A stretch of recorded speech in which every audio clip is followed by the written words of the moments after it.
getting jacked up. He ain't coming back just for one.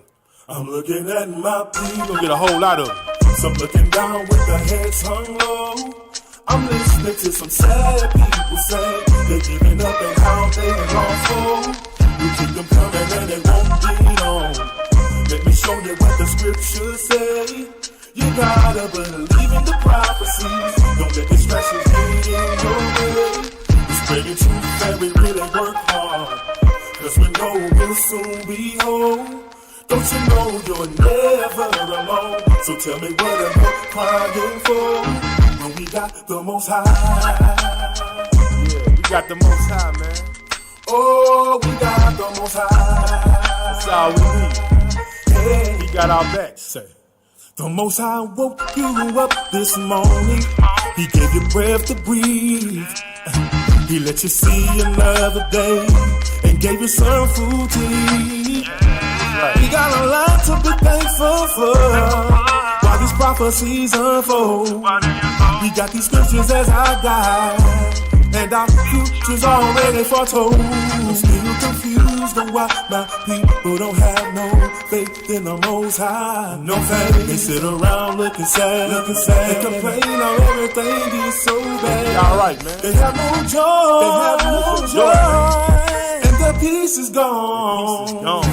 And the peace is gone. We got the Most High, so we gonna be cool. You know what I'm saying? I'm looking at my people.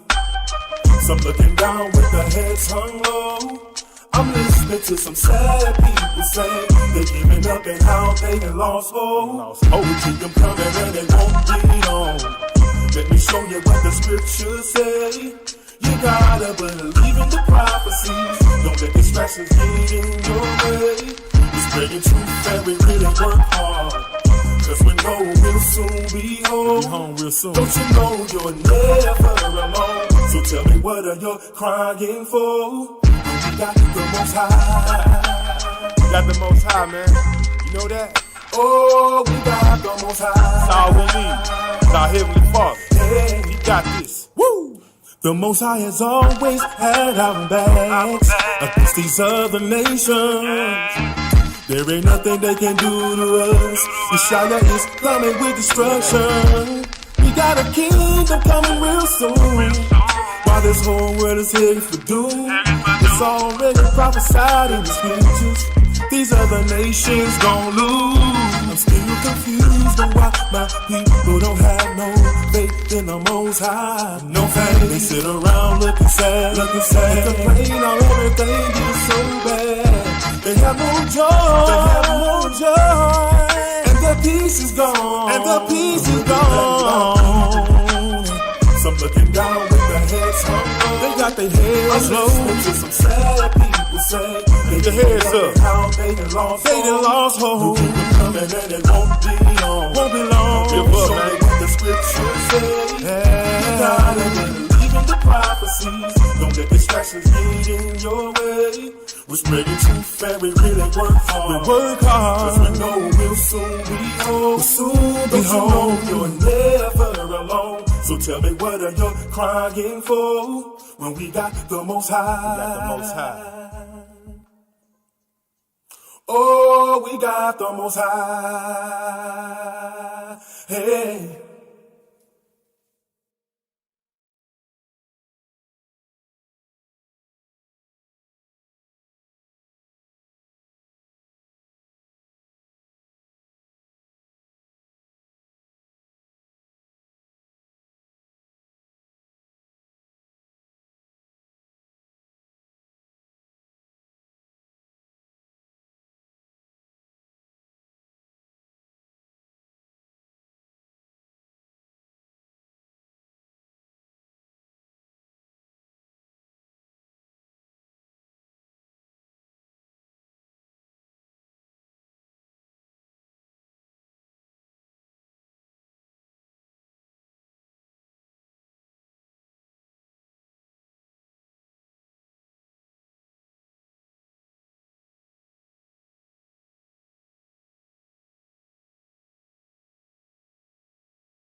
she's good. She's Yeah. good. Well, it looks so close still. Wow. Always. So close. Yeah. Yes, shalom, shalom, shalom. Israel, shalom, shalom.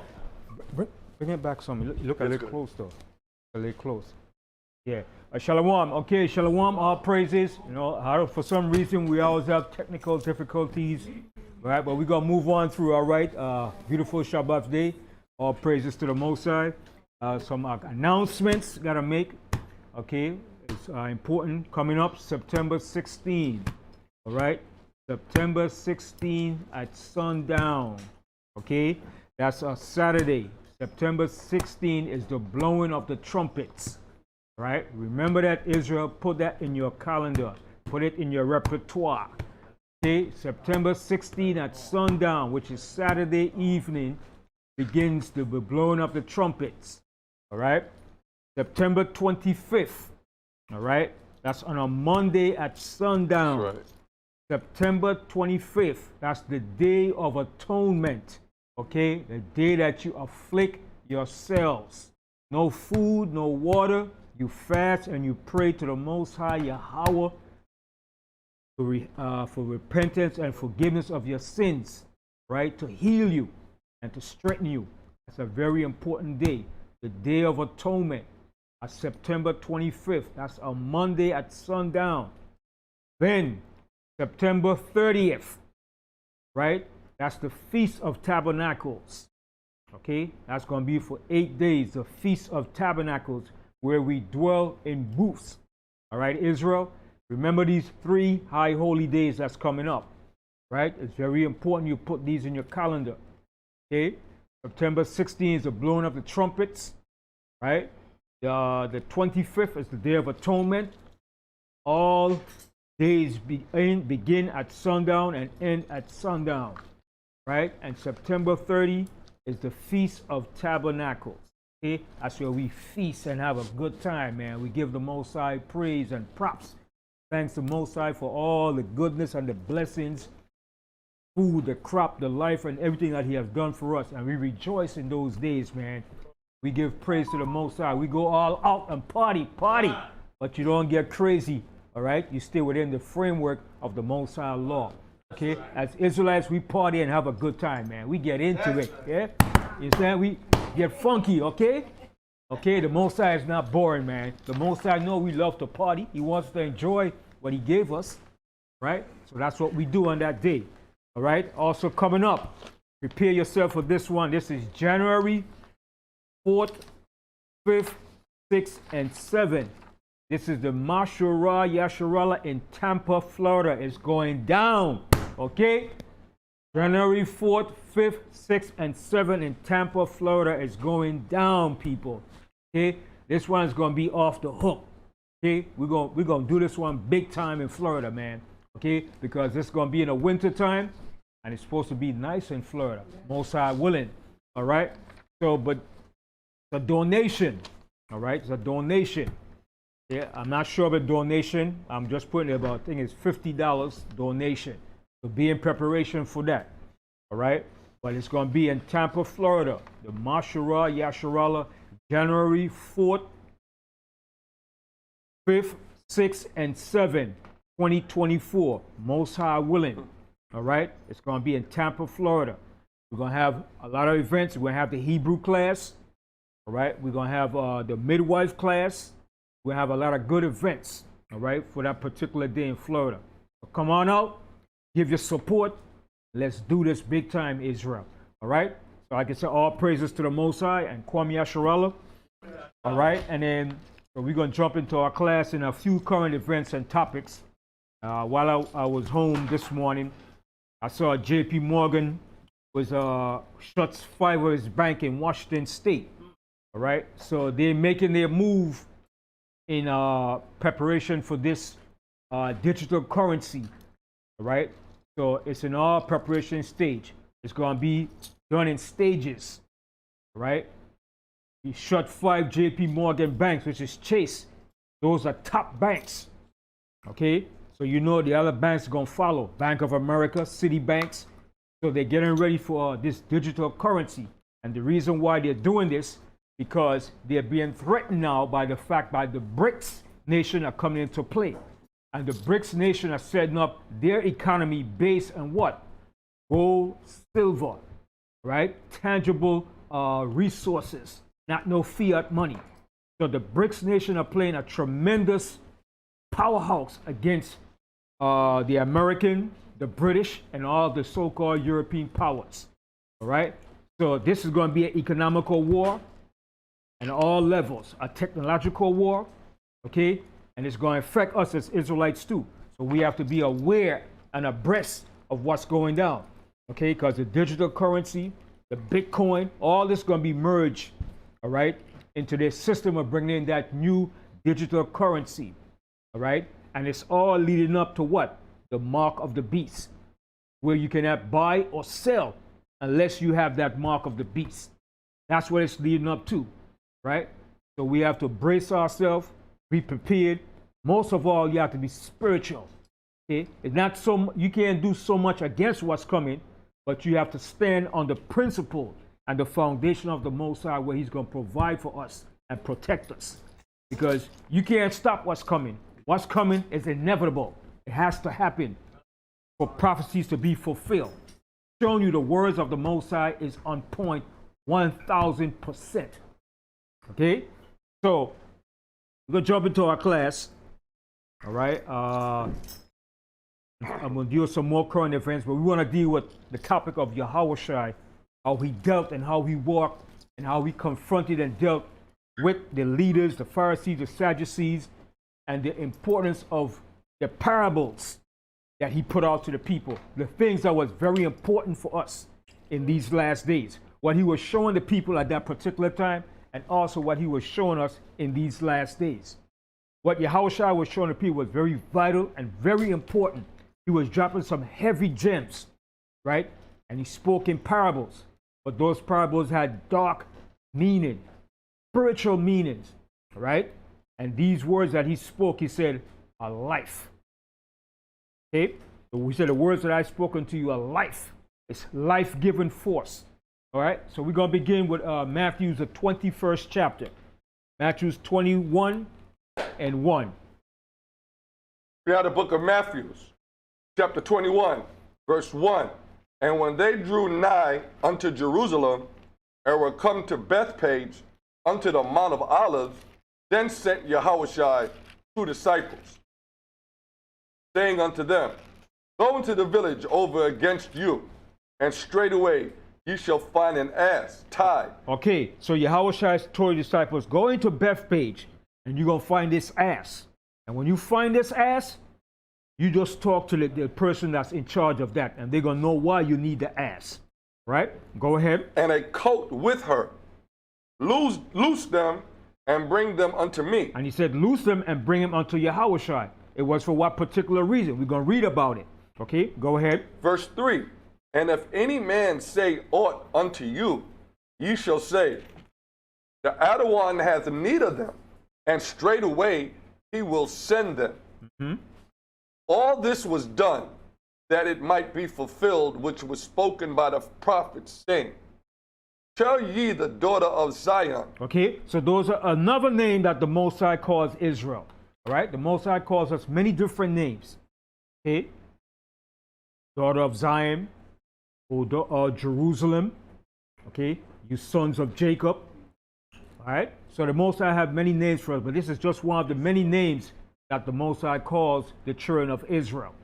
All right, continue. Behold, thy king cometh unto thee, meek, and sitting upon an ass, and a colt the fowl of an ass. Right. So when Yahawashi came, he came meek and humble.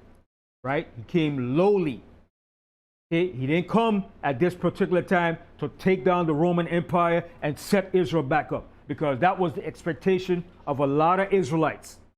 Even one of the disciples. All right? Judas. He thought that Yahawashi was coming to take the Romans down, kill the Romans, take over, put us back up, rule again, and set back Israel on top to rule. But no, it didn't have to go. It had to go down differently.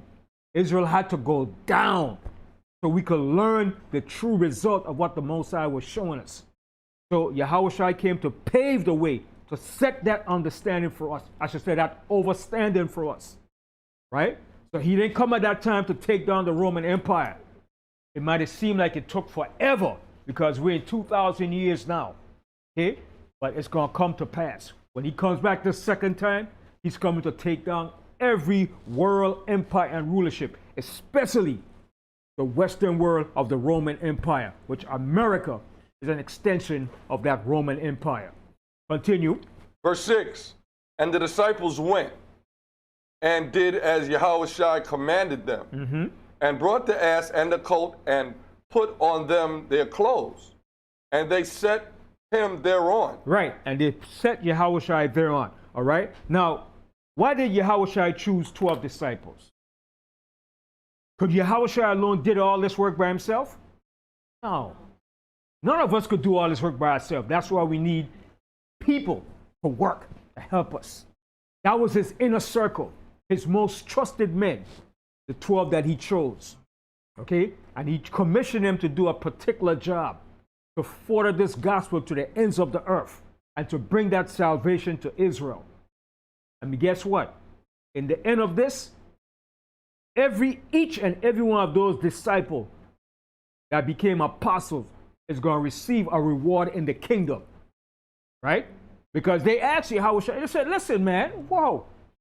We left family, everything, home, wives, this, that, to follow you?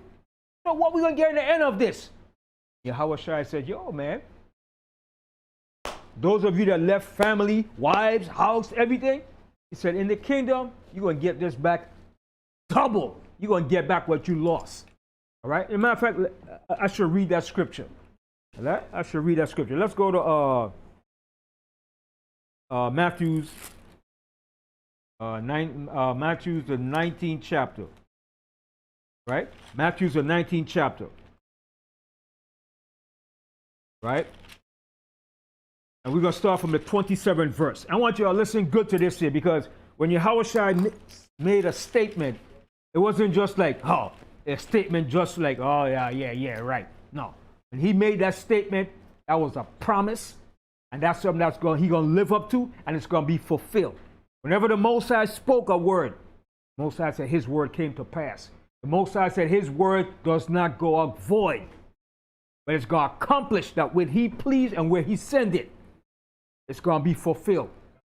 Okay? And we live in the fulfillment of all the things that he said happened to us as a nation of people. Being on the bottom, being called niggers, being rejected, no power, no rulership, right? Voting for somebody to put in office to speak on our behalf. That's all the things that the prophecy spoke about will befall us in these days.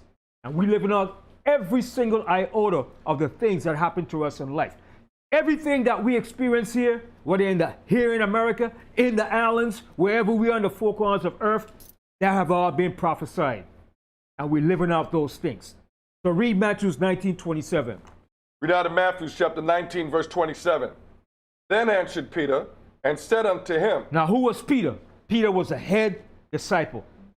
So then answered Peter and said, Peter said, yo, listen, man, we're doing all this for you, all this work. We here, we tight with you. We rolling deep with you. We ain't forsaking you. We doing this work. So Peter said, I got to say this. Then read it again. Then answered Peter and said unto him, behold, we have forsaken all and followed thee. He said, we have forsaken all and followed you. All right, go ahead. What shall we have therefore? So Peter said, what shall we have thereof? What we going to have for doing all this here, man? Because his old saying, you don't do nothing for nothing. You got to be something to get in the end for that. Like a man get a woman, yo, baby, I ain't going to spend all that money for you, and you know I ain't going to get nothing. That's the car figure of a man. Yo, baby, I give you that. I did this for you, so I'm going to get in the end of this now. You understand? But that's a car figure of a man. All right? Go ahead. Verse 28, and Yahawashi said unto them, verily I say unto you. So what he said? Verily. That word verily means, I'm telling you seriously. What I'm telling you, this ain't no joke. This ain't no jive talk. I ain't trying to swindle you or bamboozle you. I'm telling you seriously. Okay, read again. And Yahawashi said unto them, Verily I say unto you, that ye which have followed me in the regeneration, when the Son of Man shall sit in the throne of his glory, he also shall sit upon 12 thrones, judging the 12 tribes of Israel. That's their reward. That's their reward in the end. Go ahead. Verse 29, and everyone that has forsaken houses, or brethren, or sisters, or father, or mother, or wife, or children, or lands, for my name's sake, shall receive an 100-fold. 100-fold. Could you imagine 100-fold? 100-fold. That's more than double. All right, go ahead. And shall inherit everlasting life. Ooh, and inherit everlasting life. You can't want no better than that. And you're going to inherit everlasting life. Continue. Verse 30, but many that are first shall be last, and the last shall be first. And that's a true saying. That's such a true saying, man. Okay? So now let's go back to Matthew 21. So when you follow Yahawashi, this is not just because you're doing just because you want it. You're going to get a reward in the end, and you're doing it because you love him and because he loves us and he laid down his life for us. And the reward we're going to get in the end of it. It's not going to be no corrupt or carnal reward. It's going to be a righteous crown. Right? Because even Paul said that. Okay? In the end of this thing, there's a righteous reward and a righteous crown that we're going to inherit in the end of this here. So this struggle and this fight that we're going through, you got to hang in there and fight this fight, man. Don't give up now, man. We're this close to the end now. You're this close to the finish line. All you got to do is push some more. Just breathe. Take that last breath and chill out and finish this race, man. Okay? Because we are almost there. And you're going to receive that reward and that gift in the end. Let me read what Paul tells you real quick. Let's go to 2 Timothy real quick. All right? 2 Timothy. So I want our brothers and sisters to fight this thing out to the end, man. To get your reward and your crown, man. That's what we all fighting for. Okay? Don't give up and lose faith. All right? Now is the time that the fight and the battle is going to intensify, but you have to get stronger in this fight. All right? 2 Timothy, 1 second. The 4th chapter. All right? 2 Timothy, the 4th chapter. And start from the 5th verse. Now the book of 2 Timothy, chapter 4, verse 5. But watch thou in all things. Endure affliction. So what he said? Endure afflictions. Endure those afflictions, because the affliction is going to come in many different ways. It might come financially. It might come you lose your home, your family, you get sick. It might come in many different ways, those afflictions. Okay? Your job giving you hell. Okay? Your family giving you hell. Okay? So the afflictions will come in many different ways. So you have to endure those afflictions. Continue. Do the work of an evangelist. And he said, do the work of an evangelist. Go ahead. Make full proof of thy ministry. And make full proof of thy ministry. Go ahead. Verse 6, for I am now ready to be offered. So Paul was telling the other people that he brought up amongst him that he taught. He said, listen, now I'm ready to be offered. I'm ready to go, give up this my spirit and go back to the spiritual realm. Okay? But he was giving them a strong advice. He said, now I'm ready to be offered. Go ahead. And the time of my departure is at hand. And the time of his departure is at hand. He knew his time was running out. Okay? So he was giving them a strong exhortation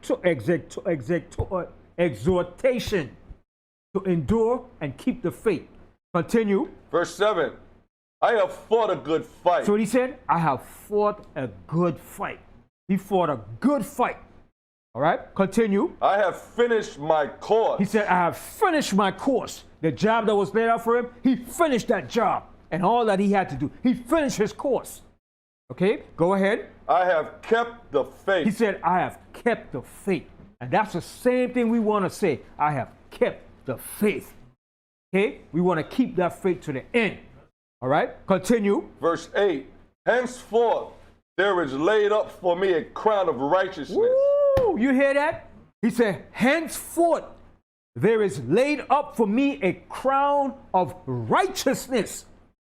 Okay? That's what we all want, that crown of righteousness.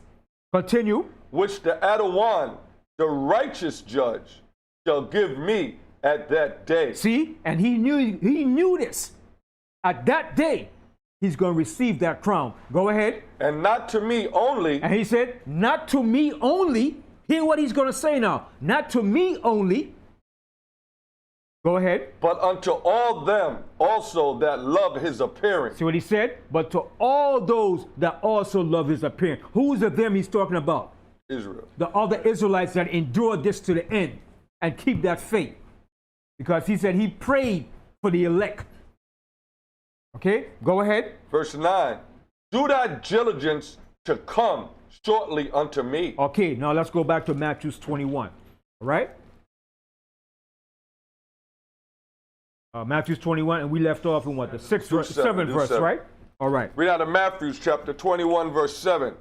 And they brought the ass and the colt and put on them their clothes. And they set him thereon. Mm-hmm. And a very great multitude spread their garments in the way. So everybody was spreading the garments, spreading the palm trees and everything in the way because they recognized that he was the Mashayach. Okay? They recognized that, the common people. But the Pharisees and Sadducees, who the guy, who he think he is? Because they were envious, they were jealous, and they had a motive and they had their agenda. Continue. Others cut down branches from the tree. Right, they were cutting down branches from the tree and spraying out before him. All right, go ahead. And strawed them in the way. And the multitudes that went before and that followed cried, saying, Hosanna to the son of David. See, and they knew he was a son of David. Hosanna, the son of David. Right, go ahead. Blessed is he that cometh in the name of the Adawan. Hosanna in the highest. Mm-hmm. And when he was come into Jerusalem, all the city was moved, saying, who is this? Right, they were saying, who is this, man? Who's this getting all this props and recognition? Okay? But who was saying that? The Pharisees and the Sadducees. They didn't like that. Who is this guy, man? Who is this guy the people is recognizing and showing their respect to? Go ahead. Verse 11. And the multitude said, this is Yahawashi, the prophet of Nazareth of Galilee. See, they knew this. They said, this is Yahawashi, the prophet of Nazareth of Galilee. Telling you where he grew up from, the district he came from. And he said he came out of Galilee. From Nazareth of Galilee. Nazareth was a city in Galilee. And Galilee is a nice place, man. When you go to Galilee, man, it's right on the seafront. All right? That's where a lot of disciples went fishing. Okay? And also up in Galilee is a whole ton load of fruits and mango trees up in Galilee. When you see those mangoes, man, some sweet Julie mangoes, man. When I went up there, man, we raided those trees in Galilee, man. Sweet mango. I couldn't believe it, man. You understand? Sweet Julie mangoes, man. All right? Go ahead. Verse 12. And when Yahawashi went into the temple of the Most High and cast out all them that sold and bought in the temple. Right. So they were abusing and making the temple for a place for a market for selling. Okay? Selling merchandise and making money in the temple. Yahawashi went in there and said, what the heck going on here? Yahawashi just started wailing these Negroes, man. You understand? All right, go ahead. And overthrew the tables of the money changers. Yeah, he kicked the table over, man. Front snap kick, a side kick. Okay? Yahawashi was like, what? What is this, man? You turned my father's temple into a place of merchandise? He got angry, man. He was mad. Okay? Go ahead. And the seats of them that sold doves, and said unto them, it is written, my house shall be called the house of prayer, but ye have made it a den of thieves. Yeah, because there are a bunch of crooks and thieves up in there, shysters. Right, overcharging. All right, overcharging, charging interest, high taxes, everything. Just doing everything that's illegal inside the temple.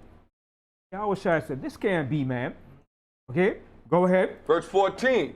And the blind and the lame came to him in the temple, and he healed them. Check that out. The blind and the lame came to him, and he healed them because they understood who he was. Okay? And he healed them. Okay? To heal a person is great power, man. Understand? I think that's one of the greatest power to heal a person, man. And you see the manifestation of the power of the Most High, man. That's a hell of a gift, man. All right? Go ahead. Verse 15, and when the chief priests and scribes saw the wonderful things that he did, and the children crying in the temple and saying, Hosanna to the Son of David, they were sore displeased. Ooh, they were sore displeased. They was like, who is this guy getting all this props? They didn't like that. Who is this? And you hear the children praising him, Hosanna, Son of David, praising him, man. They didn't like that. They was angry, man. Okay? Go ahead. Verse 16, and said unto them, hearest thou what these say? He said, listen, you hear what these children are saying? You hear what the little children are saying, praising this guy? They didn't like that. They were mad, man, because they didn't get that type of props. Okay, go ahead. And Yahawashi said unto them, yeah, have you never read, out of the mouth of babes and sucklings thou hast perfected praise? Yahawashi said, yeah, it's the babes and the sucklings that's going to give him the praise, man. Okay, and that's what they was doing, the babes and the sucklings. Okay, when he said babes and sucklings, it means those are new in mind of spirit to receive the knowledge of the truth. Not a damn old brickhead. Okay, where you say you can't put new wines in old bottles. Okay, the mind was young and impressionable to learn and accept the truth, and they saw it. They saw who he was. Okay, that's the babes and the sucklings. Not so much a baby and a suckling is mommy, but a person that's young, a newborn that understands the fate of it. Okay, as the scripture says, be as newborn babes to receive the word of the Most High. It tells you in Peter, you have to become like newborn babies to learn this truth. Okay, go ahead. Verse 17, and he left them and went out of the city into Bethany. So Yahawashi did a lot of traveling into a lot of cities in those areas. He did so much walking and traveling, man, when he went down to Samaria. Okay, that's a long journey, man. That's why when he got there, he was tired. And he asked the woman at the well, give me a drink of water. Because when you're in Israel, right, Kahan, that's a lot of walking and traveling, man. When you're going from area to area, man. Okay? Because remember when we drove from the fake Jerusalem all the way back to Arad? How many hours was that? Almost like 3 hours, right? 3 hours drive, man. All right? So imagine you walking that, man. That was a 3-hour drive. So imagine you walking that, man. You're going to be tired and thirsty. Right? So that's when he got to Samaria, he asked the woman at the well, give me a drink of water. Right? And that's why she said, how you asking me, a woman of Samaria, for a drink of water? All right? So go ahead. And he left them and went out of the city into Bethany, and he lodged there. And he lodged there in Bethany. Go ahead. Now in the morning, as he returned into the city, he hungered. So he was hungry. Okay? And you know Yahawashi ate. He didn't play around, man. Okay? All right? Go ahead. Verse 19. And when he saw a fig tree in the way, he came to it and found nothing thereon. So when he came, he hungry, and the fig tree, nothing on the fig tree, you're going to be angry too. All right? And when Yahawashi saw, Yahawashi said, damn, you ain't got nothing to help. Curse that fig tree, man. Said, man, stop growing. You won't bear enough fruits anywhere. Okay? And right away, man, because he cursed that fig tree, man. But let's read it. All right? He came to it and found nothing thereon. You know what kind of fig tree is that, right? Everybody knows that's a fig, right? Yeah, kind of. What does the fig look like? It's like a brownish color. Yeah, it's brown. And it's nice and sweet. Like a very good, man. It's very good. And it helps, it fills you up. It's very nutritious. All right? Figs, dates, all that area in Jordan, Egypt, all that area famous for figs and dates, man. Okay, when you are traveling in the desert, you eat those figs and dates. It's good. It replenishes you. But when Yahawashi came and saw there's no figs on the tree, like what? Because that's the season for him to bear figs. And he said, "What? You ain't got no fig? Huh, take that." All right. So read that verse again. Verse 19. And when he saw a fig tree in the way, he came to it and found nothing thereon, but leaves only. What leaves on it? What are you gonna do with the leaves? All right, go ahead. And said unto it, Let no fruit grow on thee henceforth forever. And presently the fig tree withered away. Right away the fig tree withered away. But now too, you don't want to be in that category where Yahawashi says something like that to you too. All right? So that was an example too. The same he said to the fig tree, it could be said to one of us. That's right. Understand? All right, go ahead. Verse 20. And when the disciples saw it, they marveled. So the disciples marvel at that thing. Wham! Right as soon as he said that, the tree withered. All right, go ahead. Saying, How soon is the fig tree withered away? So as soon as he said the word, bam! The tree withered away. They was like amazed at that. All right?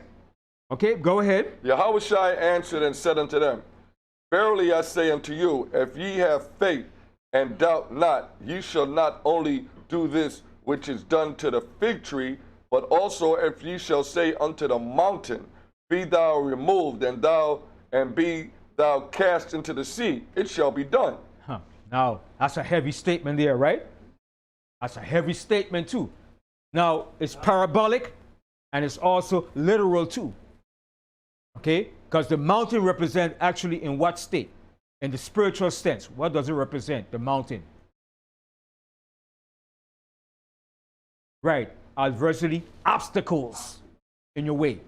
Certain that's going to prevent or hinder you. On the physical side, when you get to that level of faith, you can actually tell a mountain, get lost. Okay? But your faith have to be on a high level, man.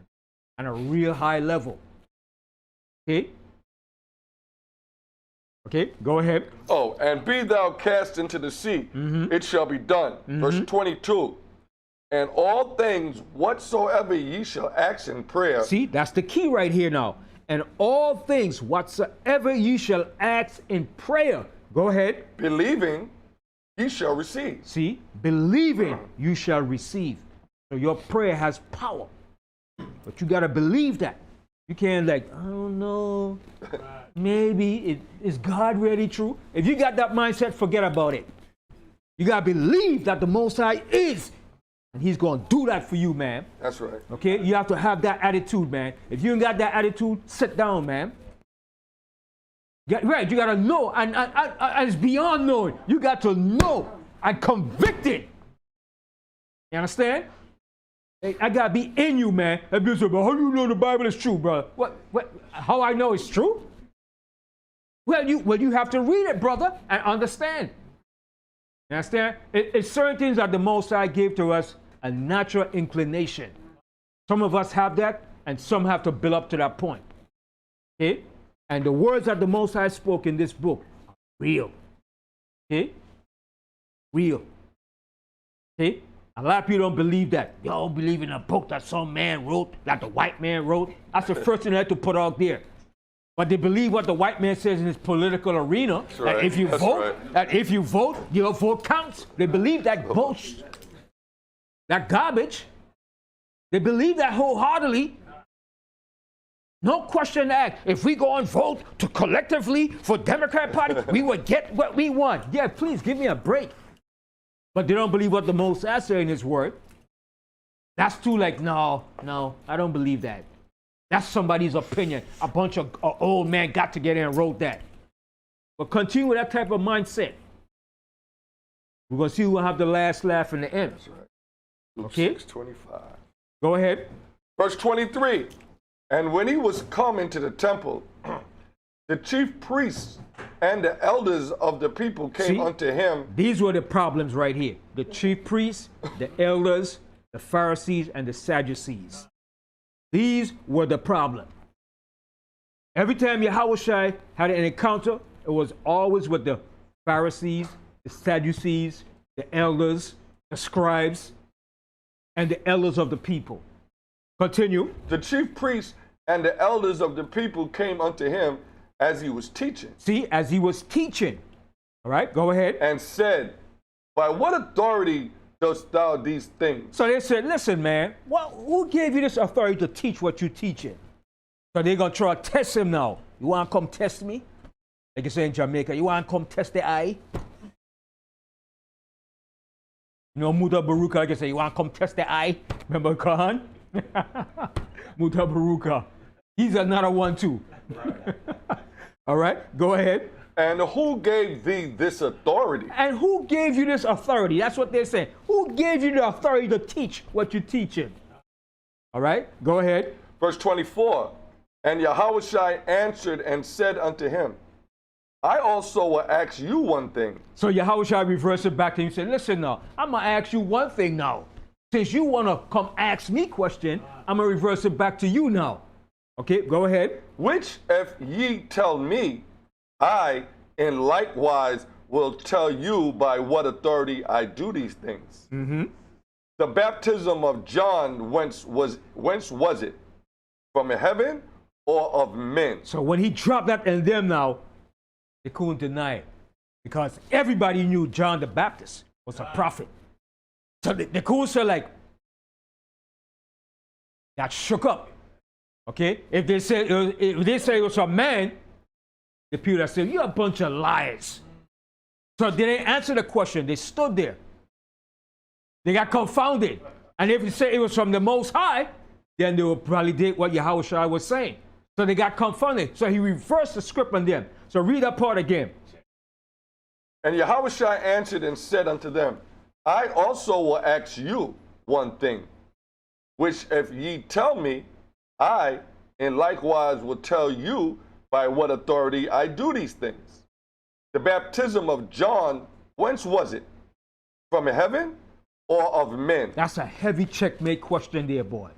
All right, go ahead. And they reasoned with themselves, saying, if we shall say from heaven, he will say unto us, why did ye not then believe him? Mm-hmm. But if we shall say of men, we fear the people, for all hold John as a prophet. Everybody knew John was a prophet. Okay? So they got checkmate right there. They got stuck. They got stuck. They jammed them up in second gear. They couldn't shift no other gear. All right? Go ahead. Verse 27, and they answered Yahawashi and said, we cannot tell. They said, well, you know what? We can't tell you. We can't tell you. They try to wiggle a way out now. We can't tell you. All right? Go ahead. And he said unto them, neither tell I you by what authority I do these things. You say, well, the same thing. I can't tell you then where I got my authority from. Since you want to play those games, I'm going to play the game with you too.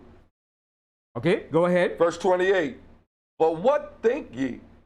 A certain man has 2 sons, and he came to the first and said, son, go work today in my vineyard. Okay, so now this was a parable that Yahawashi was throwing out. And it relates to us today too. That's right. So he was using that, comparing himself and comparing a son. And he was using how shall I put it? He was using the analogy of a man that has a son too. Right? But he was also including himself in this analogy. All right? So let's read again. Verse 28, but what think ye? A certain man had 2 sons, and he came to the first and said, son, go work today in my vineyard. Mm-hmm. He answered and said, I will not. So the first one said, I ain't doing that, man, because you know that's a lot of work. Farming is a lot of work. When you plant in a vineyard, that's a lot of work. It's not easy. That's why nobody likes to farm today. Too much work. That's why the Most High said, when you in the Apocrypha, it tells you when you are a farmer, it's laborious work. Okay? It's hard work, man. Okay? Go ahead. But afterwards he repented and went. Mm-hmm. And he came to the second and said likewise. And he answered and said, I go, sir, and went not. So he said, I will go, but then he didn't go. Which is worse now? We're going to find out. Okay, go ahead. Verse 31. Whether of them twain did the will of his father? They say unto him, the first Yahawashi saith unto them, verily I say unto you, that the publicans and the harlots go into the kingdom of the Most High before you. Now, why did Yahawashi make that statement? Why did Yahawashi say the publicans and the harlots will enter in the kingdom before who? Before who was he referring to? The Sadducees and Pharisees. Why did he make that statement? Y'all know, but y'all just ain't connecting the dots yet. The harlots and publicans were what? What was their nature? They were sinners, right? So they knew they were sinners. Now the Pharisees and Sadducees, what was their position? They were claimed to be righteous, but they was wicked as hell. Wicked as hell. Okay? So Yahawashi said, you see that?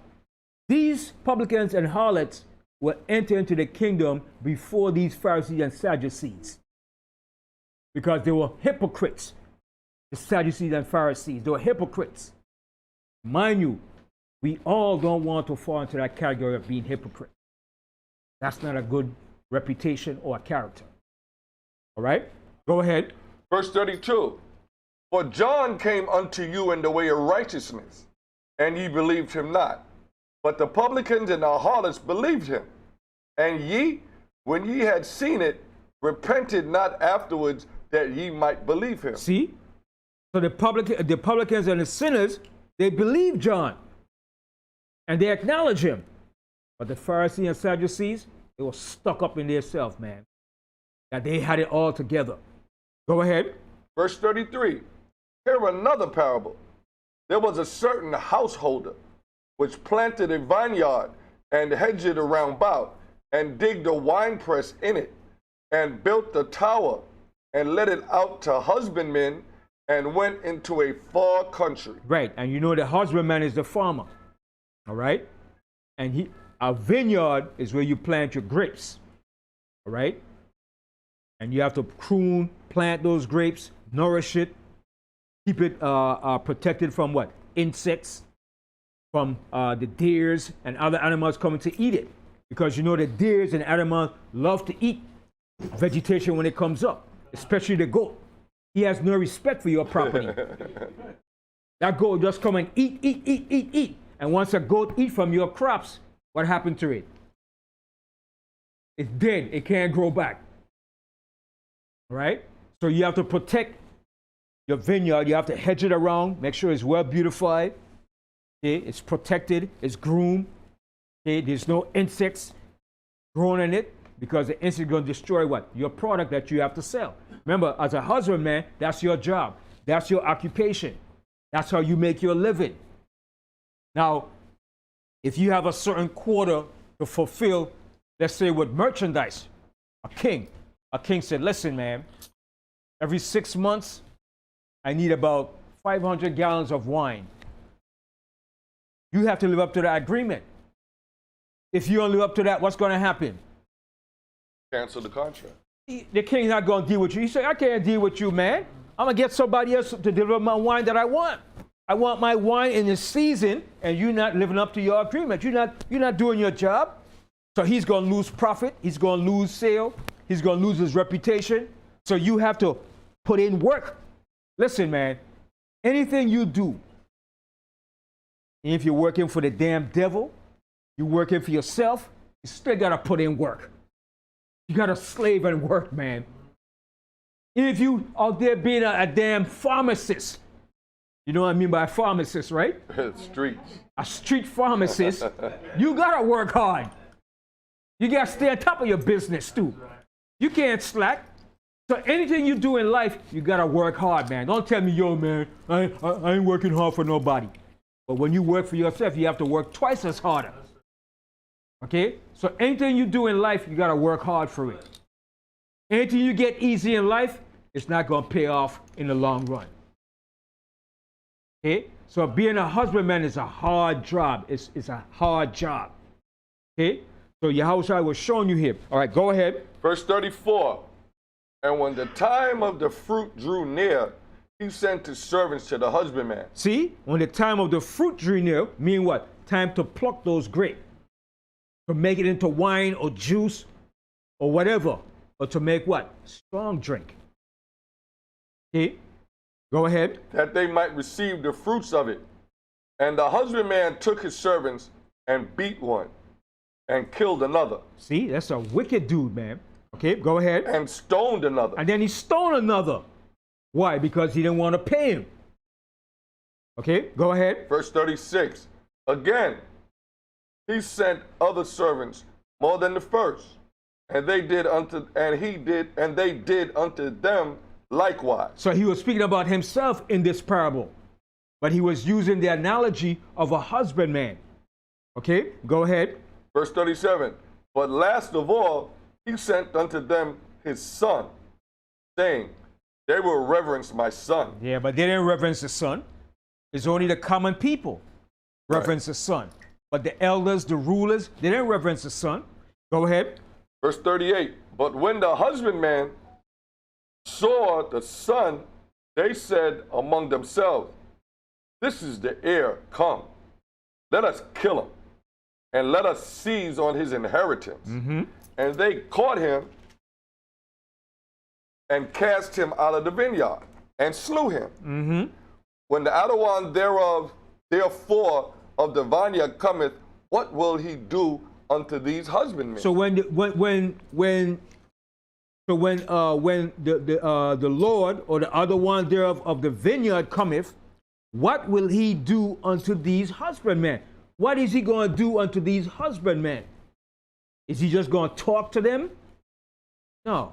He's going to execute the law of judgment and death upon these husbandmen for what they have done.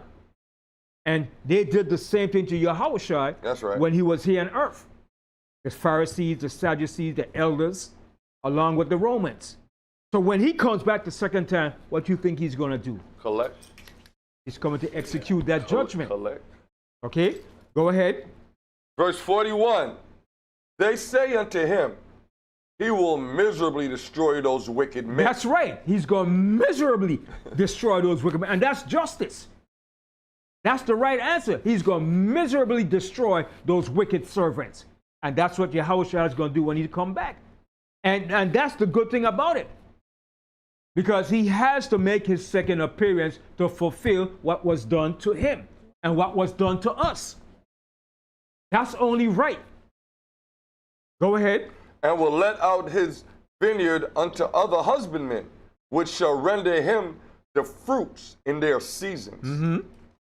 Yahawashi said unto them, did ye never read in the scriptures, the stone which the builders rejected, the same has become the head of the corner? This is the other one's doing, and it is marvelous in our eyes. And he's that head cornerstone that they rejected. All right, go ahead. Verse 43, therefore say I unto you, the kingdom of the Most High shall be taken from you. So who was the kingdom of heaven taken from? Israel. It was taken from all of us, but mainly from who? The elders, the leaders, and the rulers. Eventually, everything was taken from them. But while Yahawashi was in the scene, they was given that position and held up by the Roman Empire. The Roman Empire put puppet leaders in position. Like today. Okay? Just like they do today. All right? Continue. Therefore say I unto you, the kingdom of the Most High shall be taken from you and given to a nation bringing forth the fruits thereof. Now, who was that nation that was bringing forth the fruits thereof?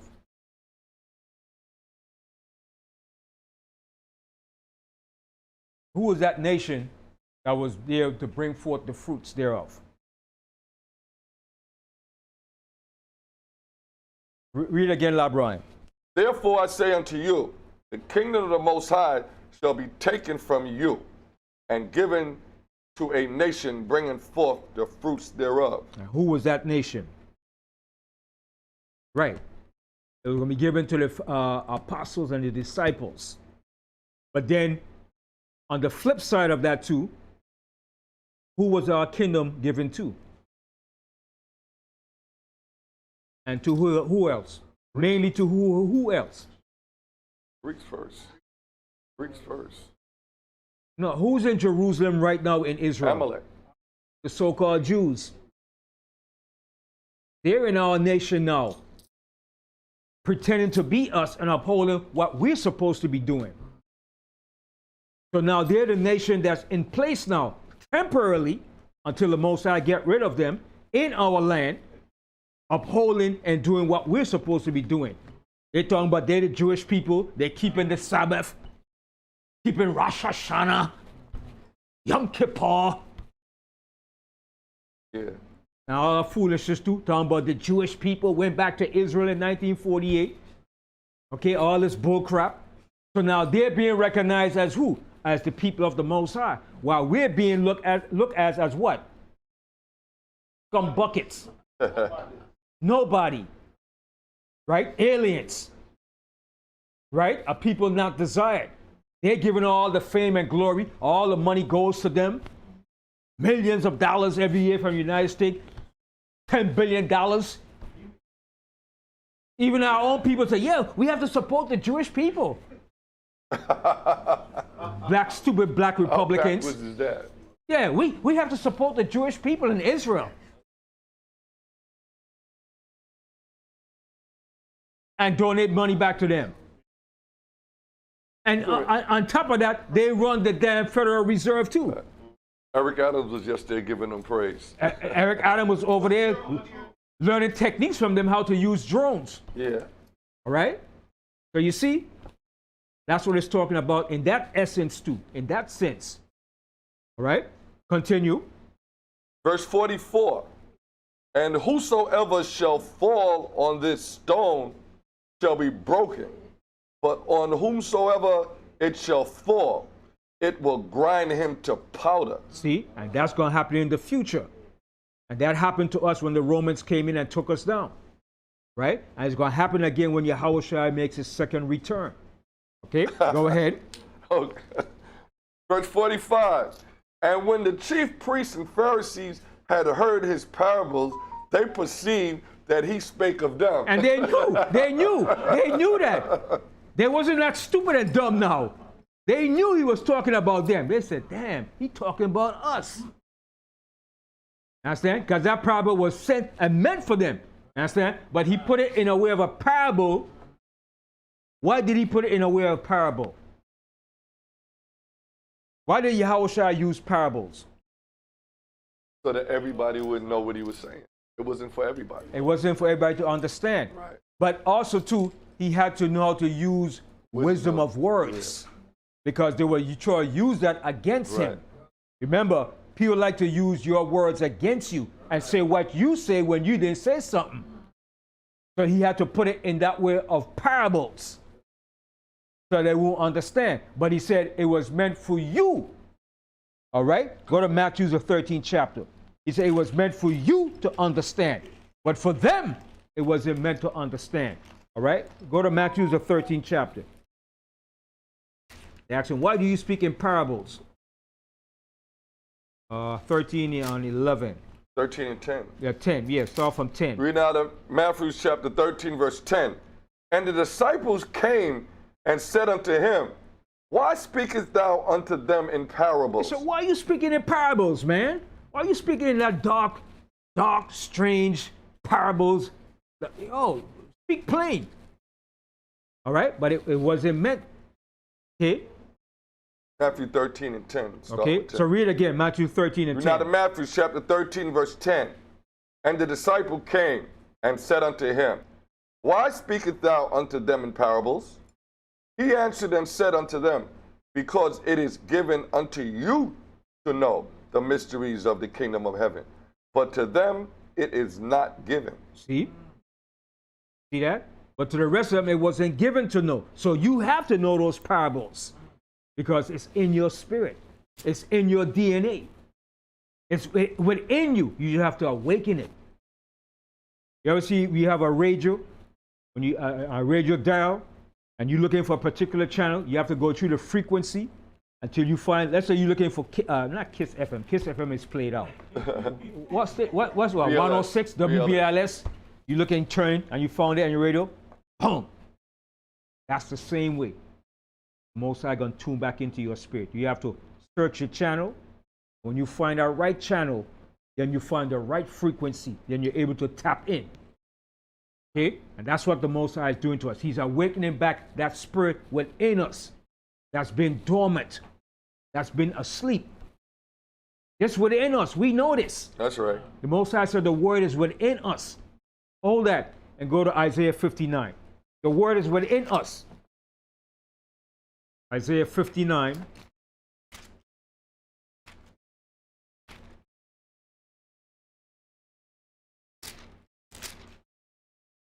Isaiah 59 and start from 21st verse. Read out Isaiah. Start from 20. Start from 20. Read out Isaiah chapter 59 verse 20. And the Redeemer shall come to Zion and say unto them that turn from transgression. See, that turn from transgressions. Okay, go ahead. In Jacob saith the Most High. As for me, this is my covenant with them, saith the Adawan. My spirit that is upon thee. See, Most High said, my spirit that is upon thee. Go ahead. And my words which I have put in thy mouth shall not depart out of thy mouth, nor out of the mouth of thy seed, nor out of the mouth of thy seed's seed, saith the Adawan, from henceforth and forever. So that word is within us. The Most High just got to turn on the frequency. And once we hear the word, it's going like, bam! Like, whoa! It's with us in our seeds, our generations. It's within us. Straight to the point.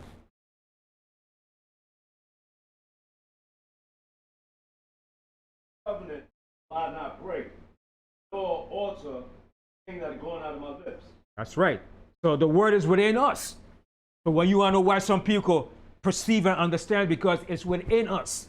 It's within our DNA. It's within our spirit.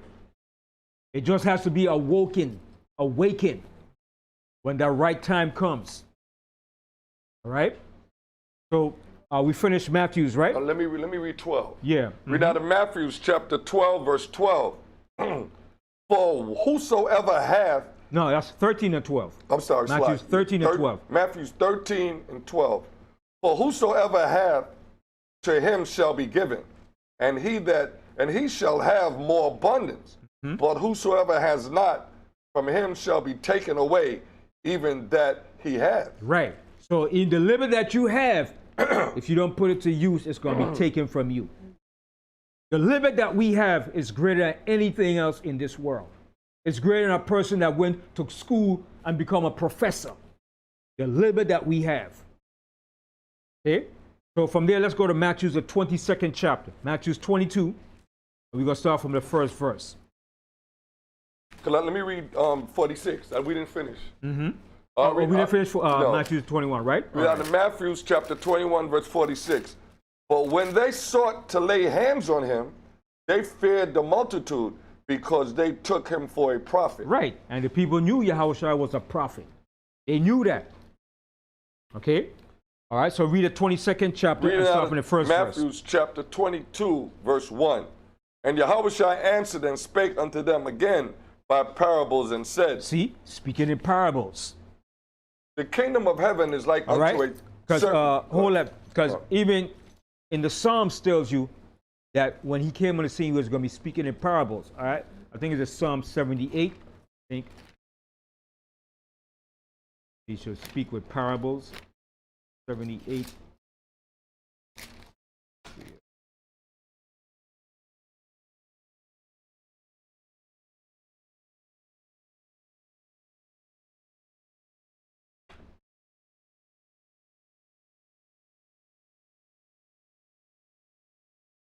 Right. Start from the first verse. Reading out of Psalms chapter 78, verse 1. Give ear, O my people, to my law, Incline your ears to the words of my mouth. I will open my mouth in a parable. See, I will open my mouth in a parable. Go I ahead. will utter dark sayings See? of old, I will utter dark sayings of old. Go ahead. which we have heard Which we have heard, because we And heard known. this. And what? and known, And known. Go ahead. and our fathers have told us. And our fathers have told us. Go ahead. We will not hide them from their children, showing to the generation to come the praises of the Adawan and his strength and his wonderful works that he has done. All right. Read the 5th verse. For he has established a testimony in Jacob See, the Most High established a testimony in Jacob. All right. Go ahead. and appointed a law in Israel, And appointed a law in Israel. Go ahead. which he commanded our fathers that they should make them known to their children, Go ahead. that the generation to come might know them, even the children which should be born, who shall arise and declare them to their children. All right. And that's our job, to declare this to our children so they could declare it to their children, forever and ever. You read verse 7. All right. Go That ahead. they might set their hope in the Most High and not forget the works of the Most High, but keep his commandments. But keep his commandments. So the word is within us. Right? That's why Yahawashi said, the word that I speak unto you are life. They are spirit.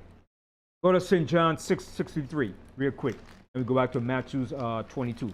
St. John 6:63.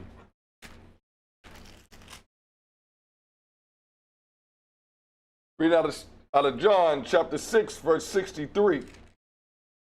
It is the spirit that quickeneth. See, is that spirit. That spirit that's within us. It's a spirit that quickeneth. Go ahead. The flesh profiteth nothing. The flesh profiteth nothing. Go ahead. The words that I speak unto you, they are spirit, See what Yahawashi said? The words that I speak unto you, they are spirit. Go ahead. and they are life. And there are life. Life in those words, man. It moves, right? It wakes up that dormant spirit. All right, go ahead. Verse 64. But there are some of you that believe not. For Yahawashi knew from the beginning who they were that believe not, and who should betray him. All right. Now go back to Matthew 22 now. Read out of Matthew chapter 22, verse 1. And Yahawashi answered and spake unto them again by parables. The kingdom of heaven is like unto a certain king, which made a marriage for his son. All right. So he's giving you a parable now, an analogy. He said the kingdom of heaven is like a king that made a marriage for his son. And you know when a king put out a decree, right? My son is getting married and he's selling his servants. That goes out. Nobody alters that king decree. If you alter it, you know what's the consequences, right? Your head is going to roll. Right? Go ahead. Verse 3. And sent forth his servants to call them that were bidden to the wedding. And they would not come. All right. So in essence, what is that referring to today now?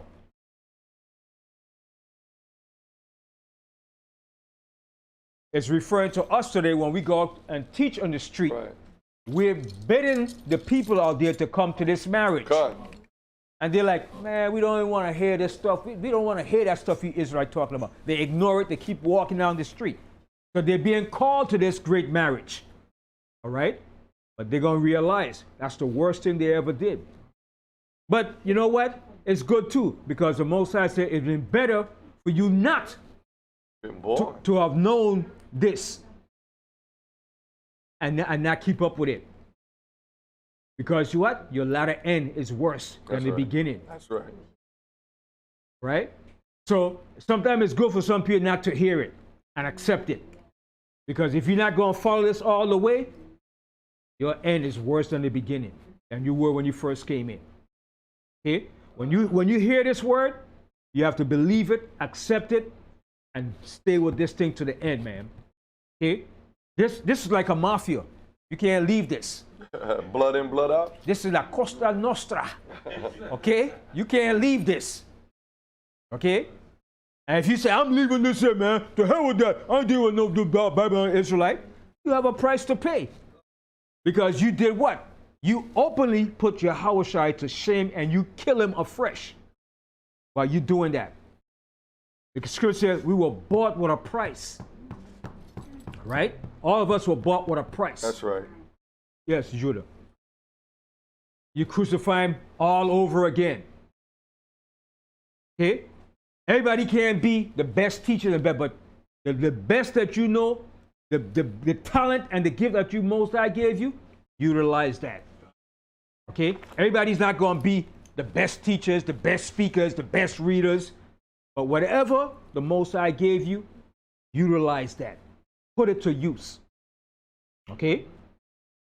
Continue. Verse 4.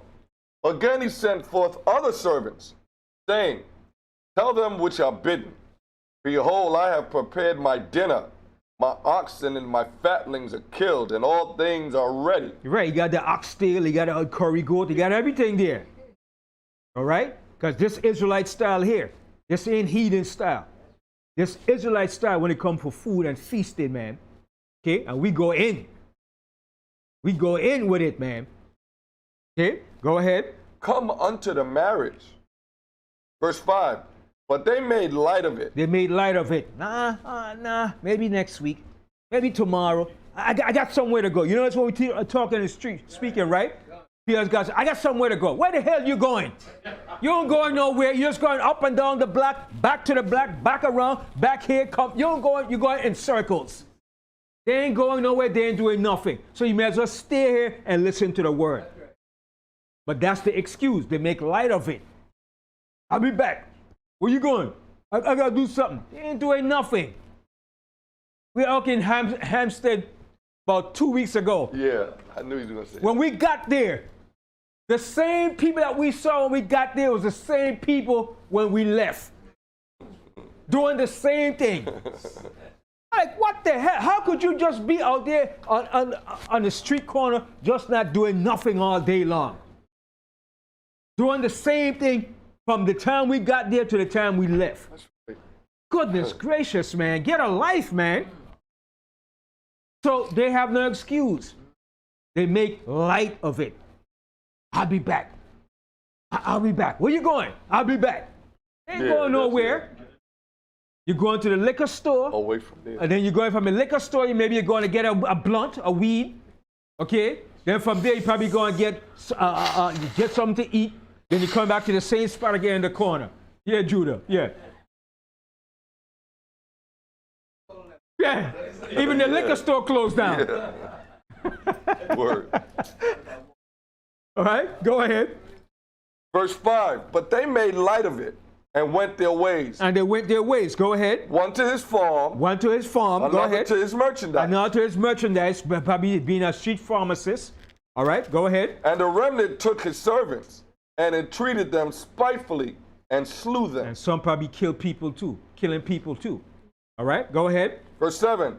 But when the king heard thereof, he was wroth. But when the king heard this, he was wroth. The king was angry. All right, go ahead. And he sent forth his armies and destroyed those murderers and burnt up their city. Mm-hmm. Then saith he to his servants, the wedding is ready, but they which were bidden are not worthy. See, but those that were bidden to the wedding were not worthy. Okay, continue. Verse 9.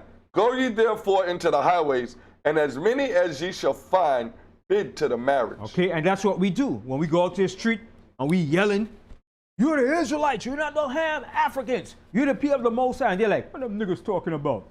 One came up there 2 weeks ago. You idiot! Y'all gone dead! Y'all gone dead! Yeah. Scoffing. Because the word cut him. He heard the word from way across the street. Way across the street. So the word cut him. So he kept saying, you idiot! Y'all gone dead! Y'all gone dead! So he was there. The word cut him so bad, man. He had to come back up and say, y'all gone dead. We all gone dead. No, we all ain't gone dead. Some gonna die worse than some. All right? I want to show you something on that too, because we got cut him in the scripture, but just let him scoff. You know what I mean? Let him scoff, because the Most High said all they're doing is heaping coals of fire upon their own heads. All right? Go to Psalms, the 18th chapter. I want to show you something. Psalms, the 18th chapter. We all ain't gonna die. Some of us is gonna die, but not all of us.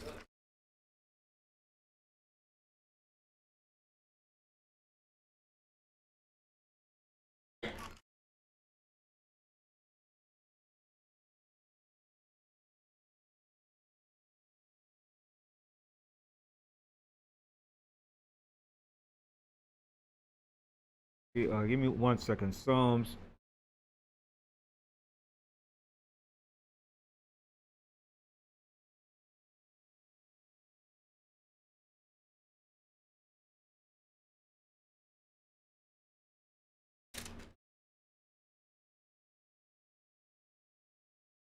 I read this the other day.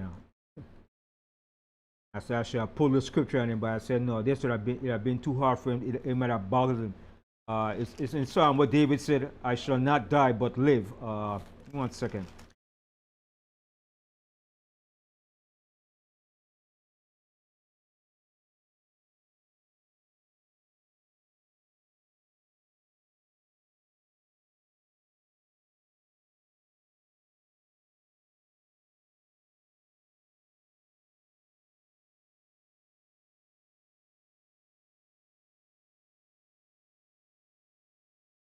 What it says here.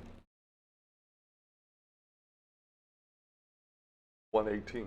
118. What it says.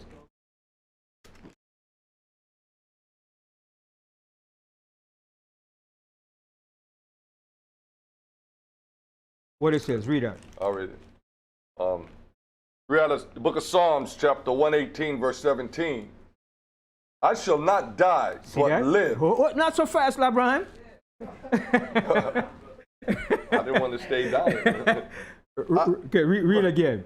Read out of Psalms, chapter 118, verse 17. I shall not die, See what he said? David said, "I shall not die." Go ahead. but live But live. Go ahead. and declare the works of the Most High. And declare the works of the Most High.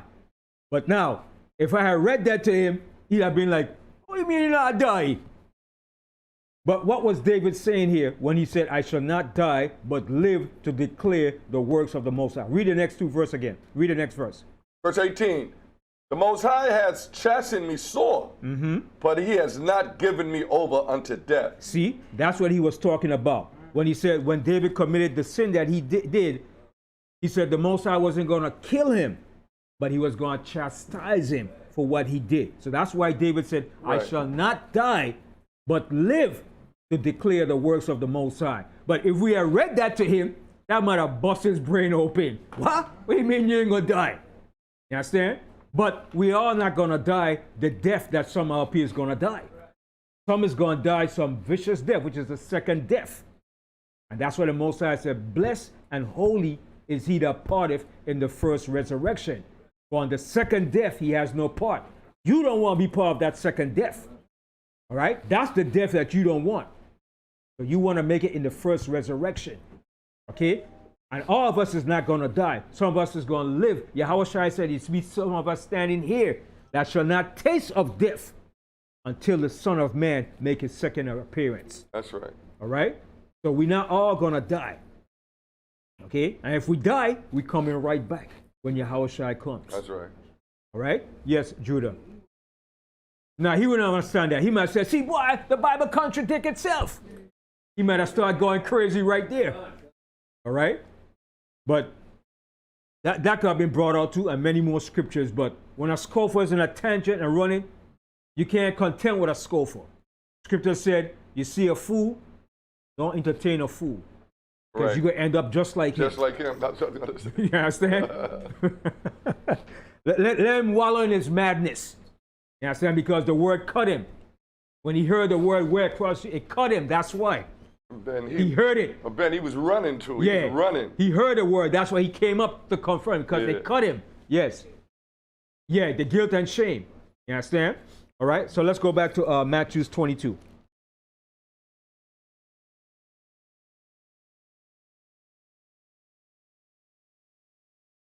What verse we left off? We down there by 9, right? 9, Yeah, right? Okay, verse Okay, 9. read 9 again.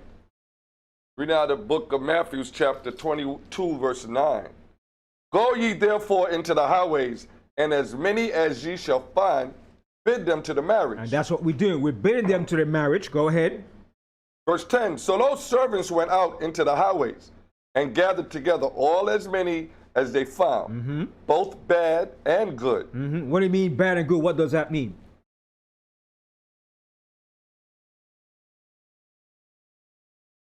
When he said those bad and good, what does that mean?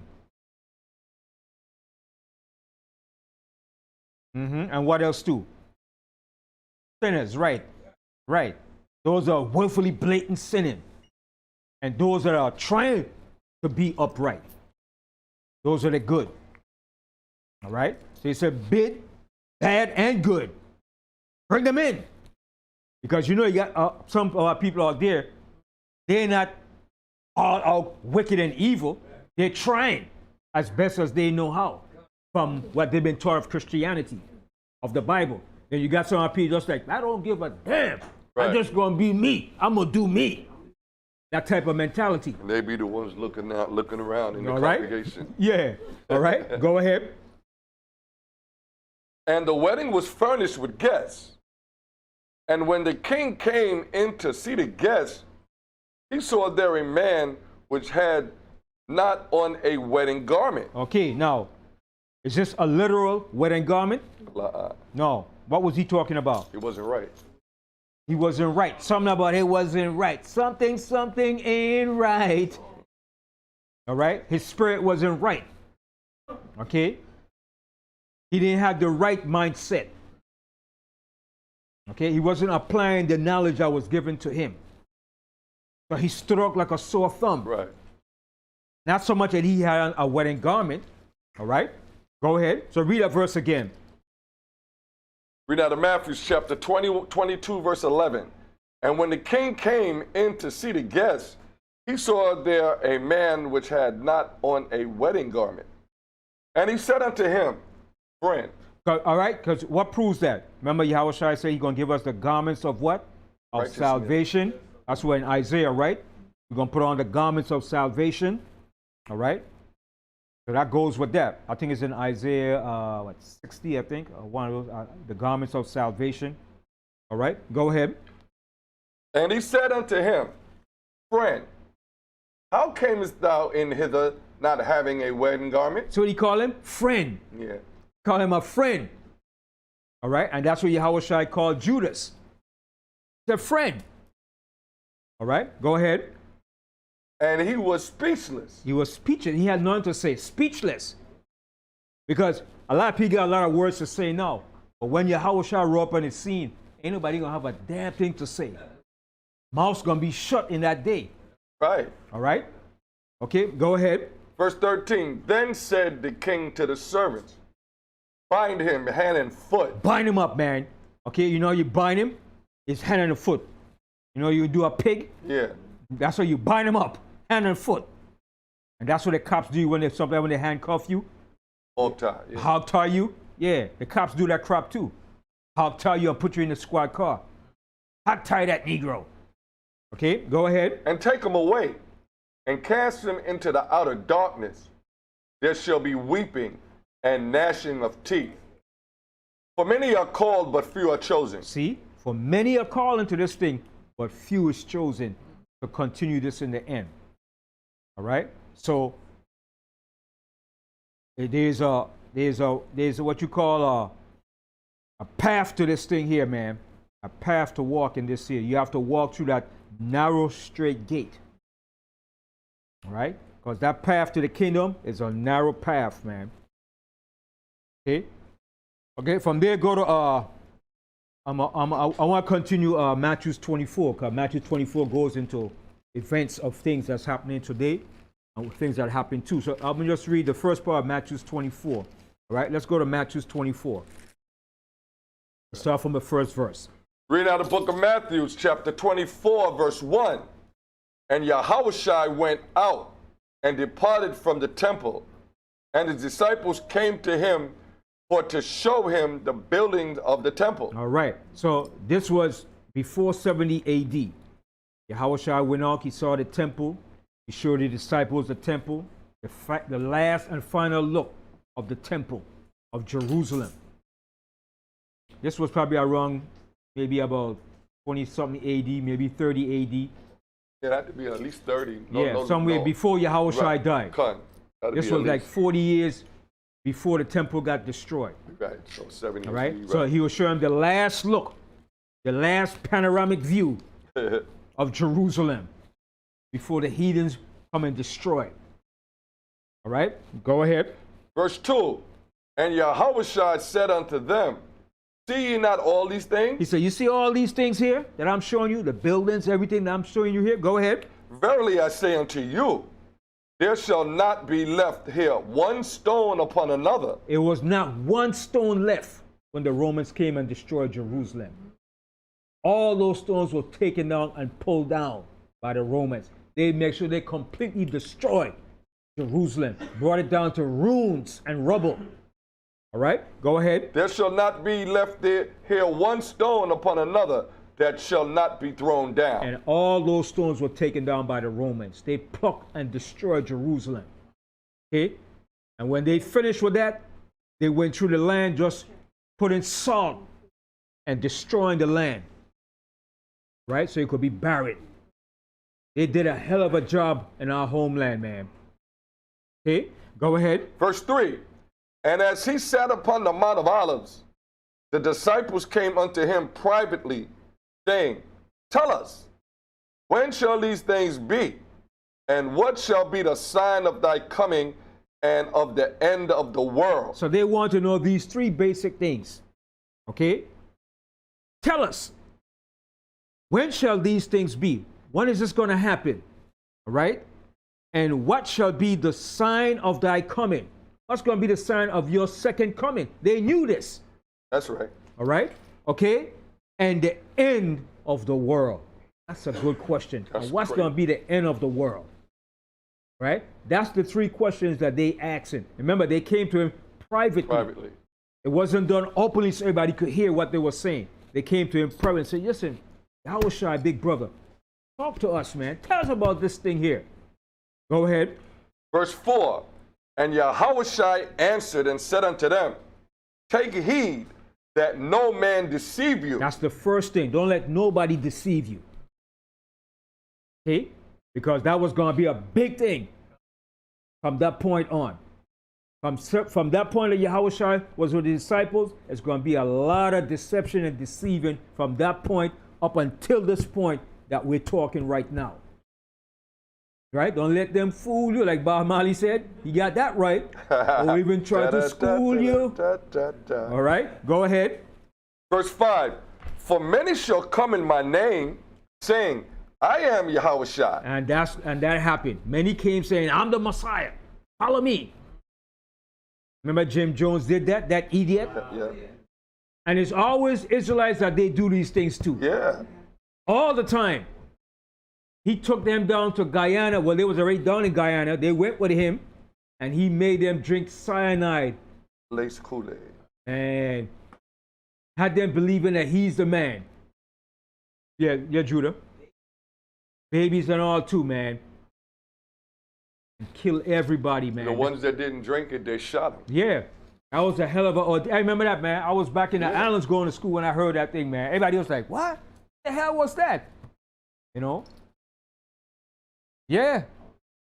I was in the islands when it happened. I was going to school when I heard that Jim Jones thing, man. That was a big thing, man. And they came came back to the compound and saw all the dead bodies spewing all over the place, man. That's a hell of an ordeal, man. All right. Man, where was he? Did he kill himself? Yeah, he ended up shooting himself. Yeah, right. So they say. Yeah, so they right? say, yeah. So they say, man. You know? But that's what Yahawashi is saying. Don't let nobody deceive you, man. Right, allegedly. Allegedly. You know? And he had them kill himself. All the majority of them were Israelites, man. If it was over 900 or something people, maybe about, let's say it was 950 people. About 900 of them probably were Israelites. Yeah.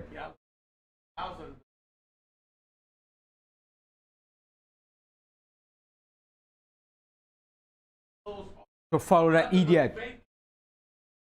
To follow that idiot, man. Believing in him, man. That's what Yahawashi said. Don't let nobody deceive you, man. This sounding good. Yes, I'm the Messiah. Look at me. I'm charismatic. Yeah, Judah. But they don't read.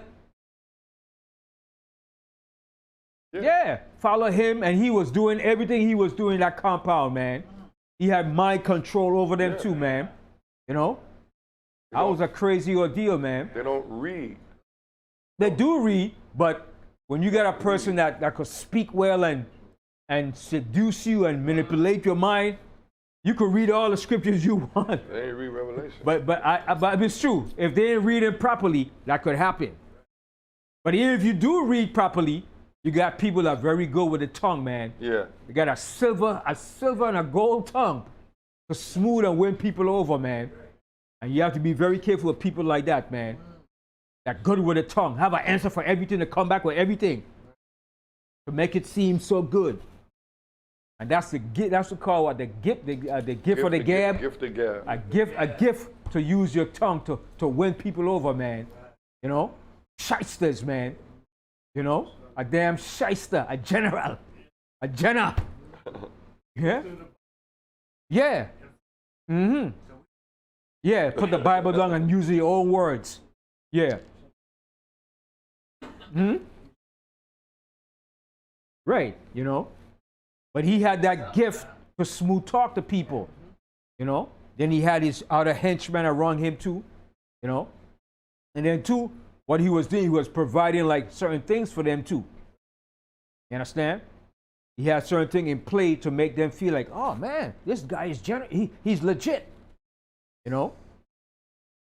And that's what happens, man.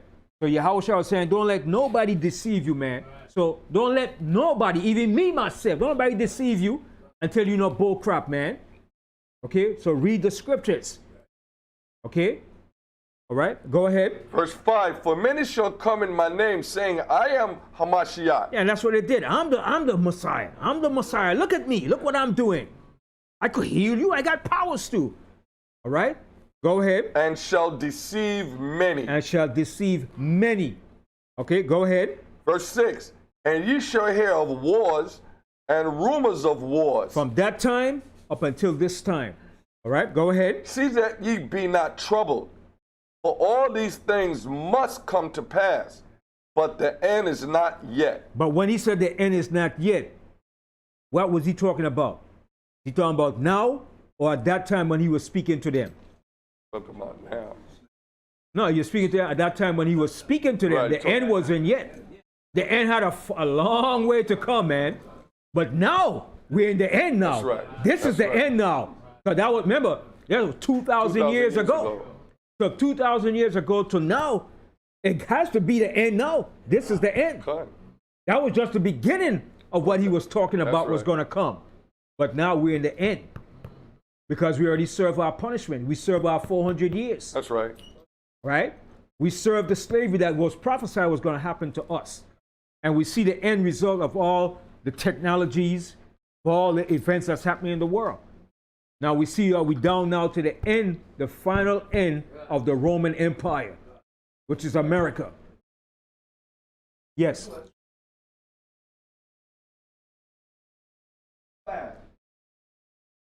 All right, go ahead. Verse 7, for nation shall rise against nation, and kingdom against kingdom, and there shall be famines and pestilences and earthquake in diverse places. And that's happening now. Just an earthquake last night in Morocco. Right, because he was speaking about those things going to happen then, at that time, in the midst of time, and at the ends of time. All these things are happening and still happening. Go ahead. Verse 8, all these are the beginning of sorrows. So from that time he spoke, that was just the beginning of sorrows. Okay, go ahead. Verse 9, then shall they deliver you up to be afflicted. And that was done through the Sadducees, the Pharisees. They did that. All right, go ahead. And shall kill you, and ye shall be hated of all nations for my name's sake. Mm-hmm. And then shall many be offended, and shall betray one another. And that's happening now. A lot of people are offended and betraying one another, selling out. All right, go ahead. And shall hate one another. And many false prophets shall rise, and shall deceive many. And that happened throughout the course of history from that time up until this even present time that we're speaking. All right, go ahead. Verse 12, and because iniquity shall abound, the love of many shall wax cold. And that's the time we're living in. The love of many shall wax cold. Care about you? Who are you? Nobody have no love out there now, man. Love have waxed cold. Okay, go ahead. Verse 13, but he that shall endure until the end, the same shall be saved. What do you have to endure? What's coming? What do you have to endure? You have to endure your tribulation, your up and down, your downfalls. When you've messed up, you get back up, you repent. That's right. Because during this course, you're going to make mistakes, things are going to happen, but you still have to get back up, endure, and fight like hell. Endure to make it to that kingdom, man. This is a marathon race. So you're pacing yourself, pacing for that 26-mile run. You're not going full speed, like road runner. Pacing yourself in this fate, right? And you pace yourself all the way till the kingdom. You don't outrun yourself, right? Because you're gonna lose. You outrun yourself, what's gonna happen? Burn out. You're gonna burn out, and then you're gonna give up, right? So you want to endure everything that comes at you, and you fight. Yeah, block it off. Yeah, that's one battle. Next battle, and you keep fighting. You keep blocking. Defense. You keep fighting off the darts of Satan. When he throw that dart, like, yeah, I saw you gonna throw that dart, Satan. And you say, yeah, I know you're doing, Satan. And you keep fighting. You keep putting up that armor and that shield and that defense. Whenever you messed up, you repent. You face the east and you ask the Most High. You don't wallow in your madness. You don't wallow this and oh man. No, get off that bull crap. Right? You repent.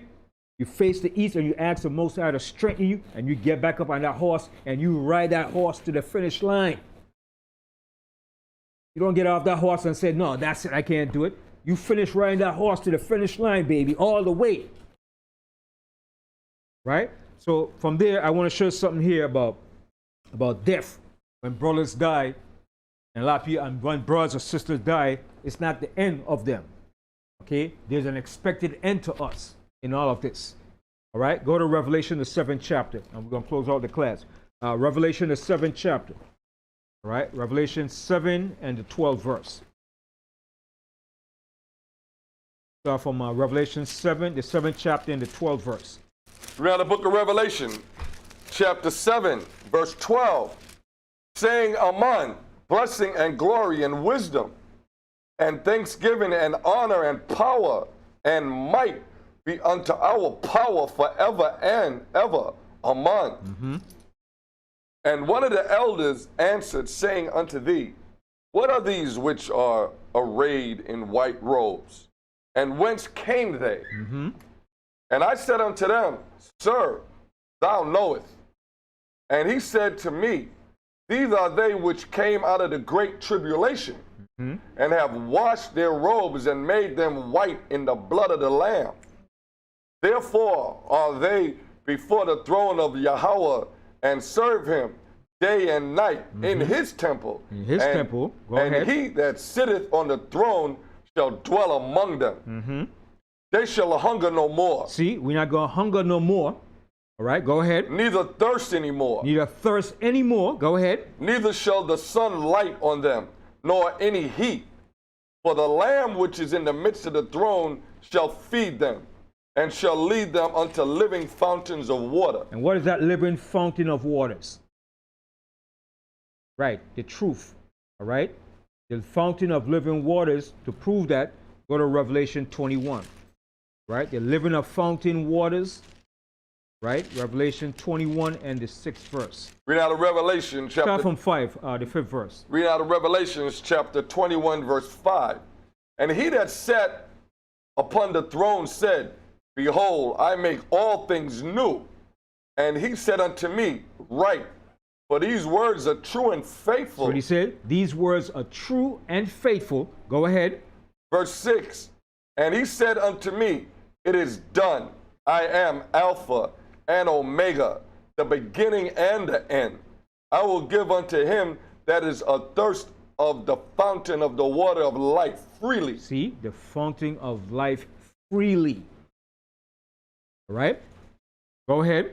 Verse 7, he that overcometh shall inherit all things. See, he that overcometh shall inherit all things. Go ahead. And I will be his power, and he shall be my son. Go ahead. But the fearful and unbelieving, and the abominable, and murderers, and whoremongers, and sorcerers, and idolaters, and all liars shall have their part in the lake, which burneth with fire and brimstone, which is the second death. See, that's the second death, baby.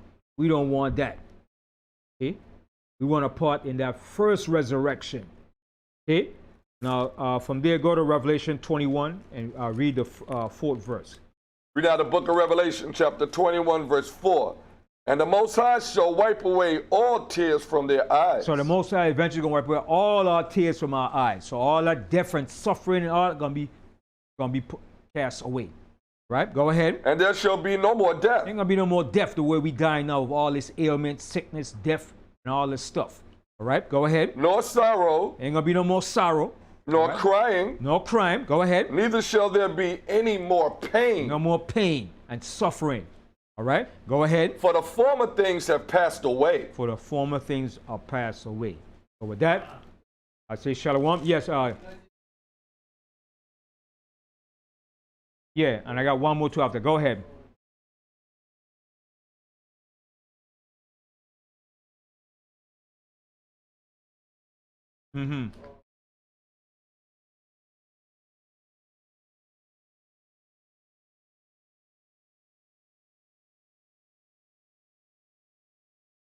All right. Yeah, All right. That's 2 Corinthians verse 12 and 9.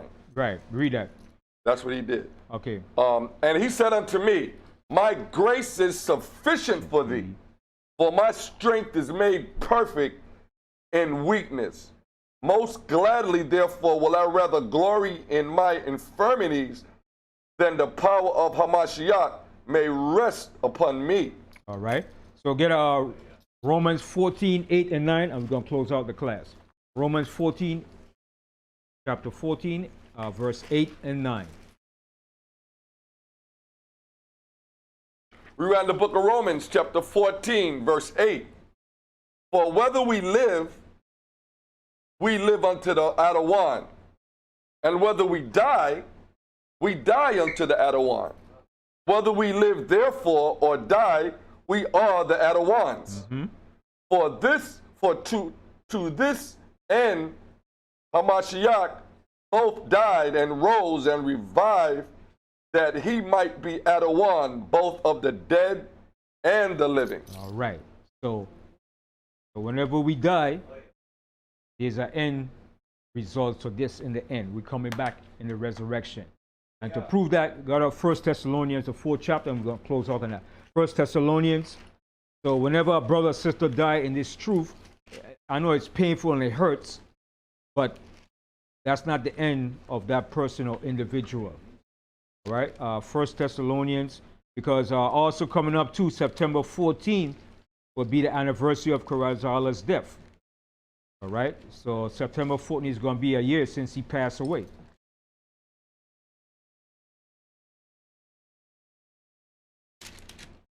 All right, 1 Thessalonians, the 4th chapter. Okay. 4 and start from 13. Yeah, 13, yeah. Okay. Read out the book of 1 Thessalonians, chapter 4, verse 13.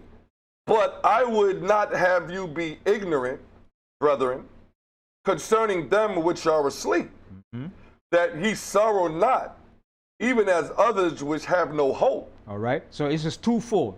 Those are asleep spiritually, and those are asleep physically. All right, go ahead. For if we believe that Yahawashi died and rose again, even so them also which sleep in Yahawashi will power bring with him. So you see that. So if we believe that Yahawashi died and rose again, even so them also which sleep in Yahawashi will the Most High bring with him. The Most High is going to bring us back the day that Yahawashi comes back.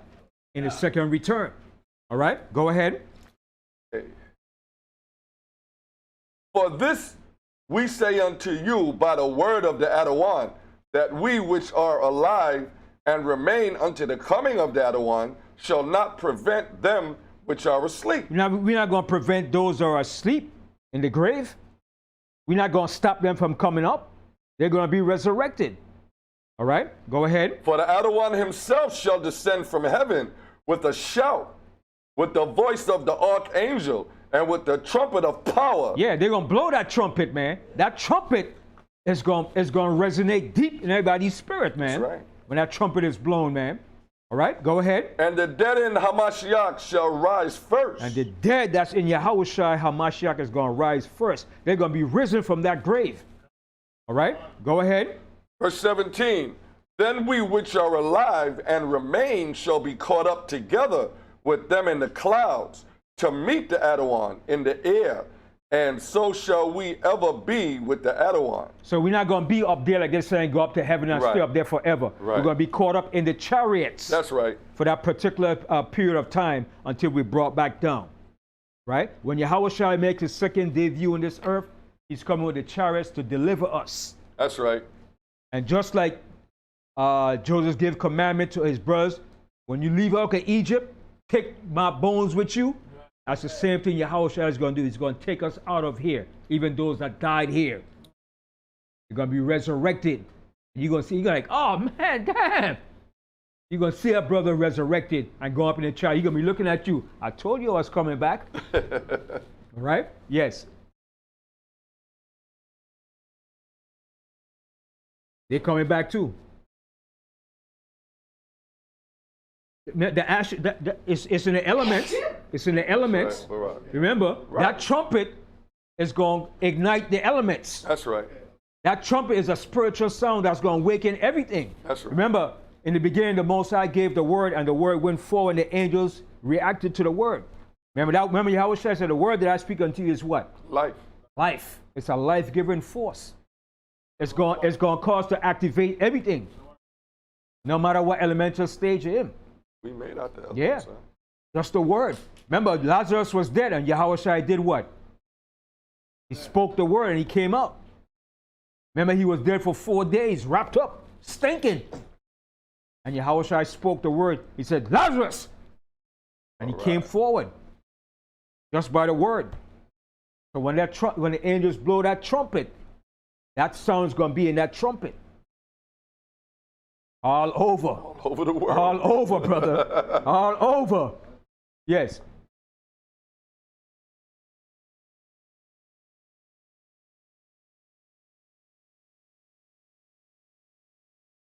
What you in?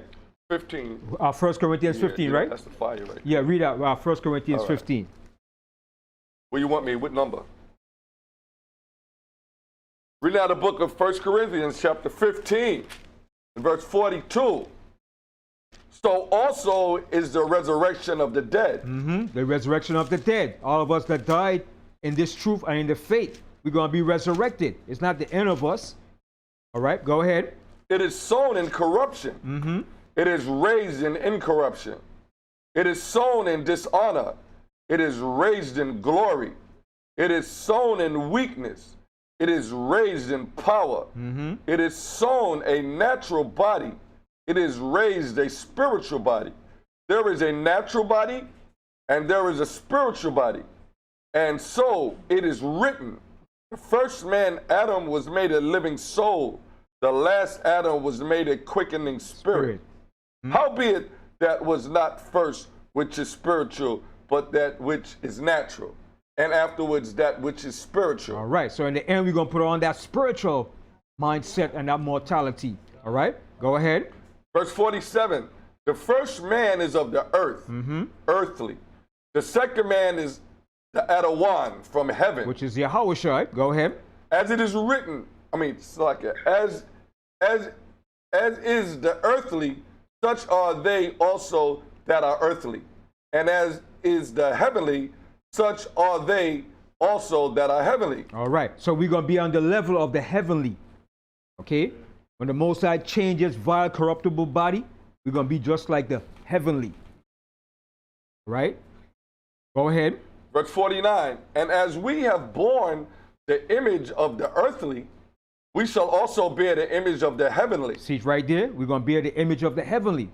All right? Go ahead. Verse 50, now this I say, brethren, that flesh and blood cannot inherit the kingdom of the Most High, neither doth corruption inherit incorruption. So we can't inherit this corruptible body in the Most High kingdom. We have to be changed in a twinkling of an eye. That's why the Most High says he's going to change us, he's going to clean us, wash us up, and take away from us that stony heart and give us a heart of flesh.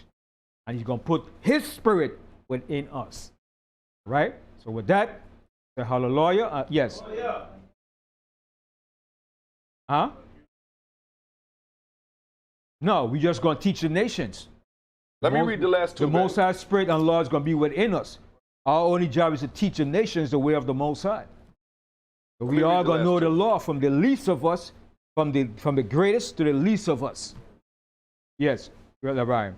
Let me read the last two. Verse 51, behold, I show you a mystery. We shall not all sleep, but we shall all be changed. We're going to be changed. All right, go ahead. In a moment, in the twinkling of an eye, at the last trump. See, at that last trump. All right, go ahead. For the trumpet shall sound, and the dead shall be raised incorruptible. See, when the angels blow that trumpet, those bodies going to come up from that grave, man. That's a spiritual resonation that's going to resonate into all the elements. Them bones going to start coming up, waking up. Life. Spiritual sound that's going to be blown. A spiritual, harmonious, resonating sound that's going to be beyond this realm. Okay? And we shall be changed. All right? All right. So hallelujah. Hallelujah. Shalom. Shalom. I say shalom.